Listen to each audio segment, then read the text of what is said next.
Salut tout le monde, aujourd'hui on va parler des transferts qui sont déjà actés pour le top 14 puisque la saison est en train de se terminer, on se dirige tranquillement vers les phases finales de top 14 et il y a déjà des transferts qui ont été bouclés par certains clubs et on va parler de ces gros transferts qui sont actés et ceux qui pourraient venir lors de ce mercato d'été. Et on va commencer avec le premier transfert qui est déjà signé, qui n'est autre que Nolan Le Garec, le jeune demi de mêlée très prometteur de l'équipe de France et du Racing va quitter du coup le club francilien âgé seulement de 22 ans. Le Breton va signer du coup, a déjà signé pardon, au stade Rochelet. Donc le stade Rochelet qui fait peau neuve au niveau du poste de numéro 9 avec un jeune prometteur. C'est peut-être certainement un des plus gros talents qu'on a actuellement dans notre top 14 avec son jeune âge. C'est un joueur qui a déjà beaucoup d'expérience, que ce soit avec le Racing, mais aussi avec l'équipe de France puisqu'il comptabilise quelques sélections et il a remporté d'ailleurs le dernier tournoi destination avec l'équipe de France en 2025.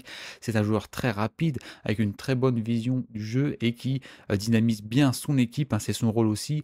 Il a encore fait une bonne partie les week-ends derniers, notamment face au Stade français, là où il a d'ailleurs marqué un doublé. Donc Nolan Le Garec, un joueur à suivre pour ces prochaines années. Et je pense que c'est un excellent joueur pour le Stade Rochelet qui va certainement faire du bien à cette équipe rochelaise qui a eu du mal cette saison et même la saison dernière. Donc voilà. Et on continue cette fois-ci avec La Rochelle qui a recruté l'arrière ou ailier polyvalent Nignashvili, le jeune géorgien de 22 ans, aussi le même âge que Le Garec, qui joue déjà lui aussi en sélection géorgienne, là où il performe. Il va quitter Lyon pour rejoindre le Stade Rochelet cet été pour préparer la saison prochaine. Donc ça prouve que le Stade Rochelet veut préparer l'avenir, notamment chez les arrières avec un Le Garec au numéro 9 et un joueur polyvalent comme Nignashvili. Ça fait plaisir. Un joueur qui a une bonne vitesse, qui a aussi une très bonne lecture du jeu et qui a beaucoup d'envie, je trouve, dans ses matchs. Il est vraiment impactant tout le match, je trouve. Et à Lyon, il l'a prouvé tout au long de ses saisons et de sa carrière pour le moment, depuis qu'il est arrivé en top 14. Je pense que ça fait une très bonne recrue et qui va apporter du dynamisme pardon, au sein de l'effectif Rochelet et surtout de la jeunesse. Et ça donne vraiment envie de suivre les prochains joueurs qui arriveront du côté de La Rochelle, mais surtout la prochaine saison de La Rochelle, je pense que peut être pas mal et je pense qu'elle sera certainement meilleure que cette saison. Et ça, donc, ça sera un joueur à suivre et un des joueurs les plus talentueux pardon, au niveau des lignes arrière du top 14. Et cette fois-ci, on reste avec La Rochelle, mais c'est un départ. Alors, c'est Eddy Thomas, l'ancien joueur du Racing 92 ou encore international français, l'ailier de 31 ans, va quitter le stade Rochelet et a signé un contrat de 3 ans avec le stade toulousain. C'est un peu un transfert surprise. Donc, ça a été signé il y a quelques mois. Moi, je vous fais le résumé de ces transferts-là pour le moment, de ce qu'on sait, hein, des premiers transferts du top 14 avant le début du vrai mercato. Donc Teddy Thomas, l'ailier, va signer du coup, a signé au Stade Toulousain. Il débarquera dans un effectif complet qui a une grande largeur, une grande profondeur. Donc on verra s'il va réussir à s'imposer et surtout à grappiller du temps de jeu. Après, je pense que c'est certainement un choix aussi pour les doublons parce qu'on sait, voilà, pendant les doublons, même si Toulouse performe tout le temps, ils ont besoin de joueurs et je pense que Teddy Thomas, avec la concurrence qu'il va y avoir, il pourra aussi prendre une place au centre, hein, puisqu'il joue au centre maintenant avec le Stade Rochelet, quasiment toute la saison, avec sous les commandes d'Ogara, l'Irlandais.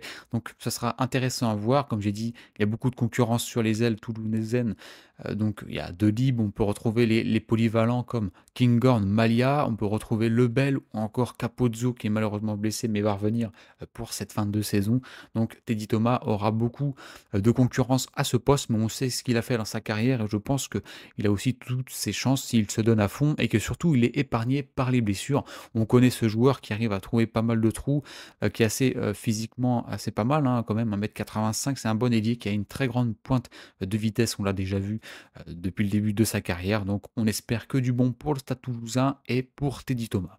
Et puis maintenant, on va passer sur de la Pro D2. Alors, on a deux joueurs, deux pépites françaises qui vont quitter Brive et qui ont déjà signé leur contrat. Alors, malheureusement, pour les supporters du club corésien, ça va faire mal. Mais bon, on sait, voilà, Brive fait un gros recrutement pour préparer la saison prochaine. Donc, ils vont peut-être réussir à oublier ces 2 pertes de pépites. Mais on va commencer par le jeune demi de mêlée Léo Carbonneau qui a quitté le club, qui quittera le club pardon, en fin de saison pour rejoindre le Racing 92 donc pour ça sera donc le remplaçant pardon, de Nolan Le Guérec qui file lui du côté de chez les Maritimes. Donc là, un joueur avec beaucoup de potentiel. On verra, pour le moment, il est blessé, donc on espère qu'il reviendra en forme pardon, à temps, surtout.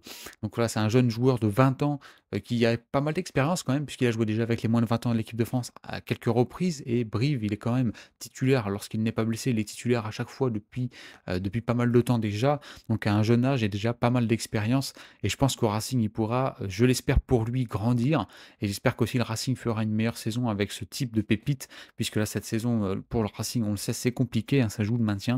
Donc on verra pour Carbonneau pour la suite. Et on passe aussi directement avec un deuxième joueur de Brive, donc c'est Mathis Ferté, un autre jeune de 20 ans qui quittera le club de Brive et qui rejoindra lui Toulon. Alors Toulon, on sait, voilà, maintenant, ils sont tournés aussi vers l'avenir, hein, puisqu'ils ont recruté Patrick Toufoua, pour ceux qui ne savent pas, qui joue en Nouvelle-Zélande, le jeune joueur a signé du coup au sein du club de Toulon. Mais on va parler de Mathis Ferté, un joueur polyvalent qui peut jouer sur les lignes arrière, mais actuellement il joue au poste de numéro 9 pour pallier la blessure de son copain Léo Carbonneau. Actuellement, voilà, il est titulaire à tous les matchs comme Léo Carbonneau depuis ces 2 dernières saisons. Donc il a beaucoup de temps de jeu et il prouve aussi, voilà, c'est un joueur mature pour son âge, mais qui sait gérer aussi son équipe, hein, parce qu'au poste de numéro 9, il faut savoir gérer les joueurs qui sont là, il faut apporter du dynamisme et c'est ce qu'il fait très bien depuis le début de la saison puisque son équipe est actuellement deuxième de Pro D2 derrière Grenoble si je ne dis pas de bêtises.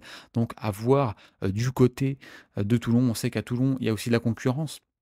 Au poste de 9, je pense pas qu'il se jouera au poste de 9 parce qu'il y a déjà Serein et White. Mais bon, on a des Wayne Nicolo qui part, hein, aussi, qui part de Toulon pour rejoindre Lyon. Donc peut-être que c'est pour pallier ce départ, pardon.